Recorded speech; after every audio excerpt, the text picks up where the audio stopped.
ते UPA पण आता त्यांनी बदललं. कुठला आले मध्ये आय मध्ये अजून एक टिंब देऊन मग N मग D असं केलंय. कुठली इंडिया आहे माहित नाही. वेस्ट इंडिज तेव्हा ईस्ट इंडिया होती. आता वेस्ट इंडिया म्हणजे वेस्ट नाही, WASTE अशा प्रकारची नवीन ओळख निर्माण करावी लागली. पण मी आज तुम्हाला विश्वासाने सांगतो, एका वर्षामध्ये पुन्हा महाराष्ट्र नंबर 1 ला आपण आणलेला आहे. काही लोक जेव्हा म्हणतात की असं होणार नाही, या राज्यामध्ये कुठला नवीन ते UPA पण आता त्यांनी बदललं. कुठला आले मध्ये आय मध्ये अजून एक टिंब देऊन मग N मग D असं केलंय. कुठली इंडिया आहे माहित नाही. वेस्ट इंडिज तेव्हा ईस्ट इंडिया होती. आता वेस्ट इंडिया म्हणजे वेस्ट नाही, WASTE अशा प्रकारची नवीन ओळख निर्माण करावी लागली. आणि ते जेव्हा सांगतात की इथे सरकार परिवर्तन होईल, तेव्हा आपण समजून घ्यायचं काही लोक जे बोलतात त्याच्या नेमकं उलटच घडत असतं. आणि या 2024च्या निवडणुकांमध्ये या देशातली जनता पूर्णपणे विकासाच्या पाठीशी आहे. आणि विकास करणारे या देशाचे प्रधानमंत्री नरेंद्र मोदीजी यांच्या पाठीशी खंबीरपणे उभे आहेत.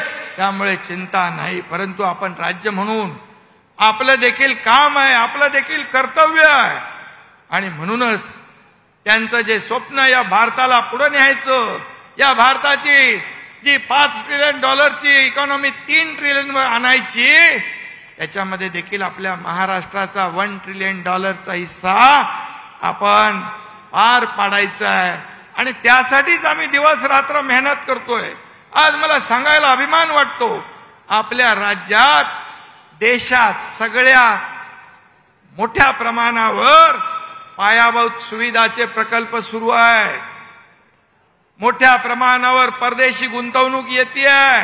मी आठवणीने सांगतो, जेव्हा देवेंद्रजी मुख्यमंत्री होते तेव्हा आपलं राज्य पहिल्या क्रमांकावर होतं. आणि त्यानंतर मधल्या 2.5 वर्षामध्ये कर्नाटक आणि गुजरात पुढे गेलं. पण मी आज तुम्हाला विश्वासाने सांगतो, एका वर्षामध्ये पुन्हा महाराष्ट्र नंबर 1 ला आपण आणलेला आहे. आणि त्यामुळे रोजगार मिळेल. सरकारी शासकीय नोकऱ्या आपण काढल्या त्या 75,000पेक्षा 1.5 लाखावर जातील. खाजगी कंपन्यांच्या माध्यमातून लाखो लोकांना रोजगार देण्याचं काम आपण करतोय. या आज ज्या आपण योजना केल्या स्वयंरोजगार, त्याच्या पायावर उभं राहण्याचं काम आपण करतोय. आणि म्हणून मी आपल्याला मनापासून धन्यवाद देईन. पाऊस थोडा कमी झालाय. मागच्या 15 पाऊस झाला, परंतु आता थोडी उसण घेऊन ओढ घेतली पावसाने. शेतकरी चिंतातूर झालाय. मगाशी देवेंद्रजींनी पण सांगितलेलं आहे, हे सरकार तुमचं आहे, शेतकऱ्यांचं आहे, सर्वसामान्य लोकांचं आहे. पण तुमच्यावर जर संकट आलं, येऊ नये. पुढे पाऊस दाखवताय, पाऊस पडेलच अशी साई चरणी प्रार्थना आपण करूयात. परंतु संकट आलं, अडचण आली तर तुमच्या पाठीशी हे तुमचं सरकार खंबीरपणे उभं आहे. तुमच्या पाठीशी हे सरकार उभं आहे. तुम्हाला वाऱ्यावर सोडलं जाणार नाही, एवढंच या प्रसंगी मी सांगतो. आणि पुन्हा एकदा आयोजक अमोल शिंदे, त्यांचे सर्व सहकारी, आपले जिल्हा प्रशासन आणि ज्यांनी ज्यांनी या कार्यक्रमासाठी आयोजनामध्ये सहभाग घेतला, त्यांचं मनापासून मी अभिनंदन करतो, शुभेच्छा देतो. धन्यवाद. जय हिंद, जय महाराष्ट्र.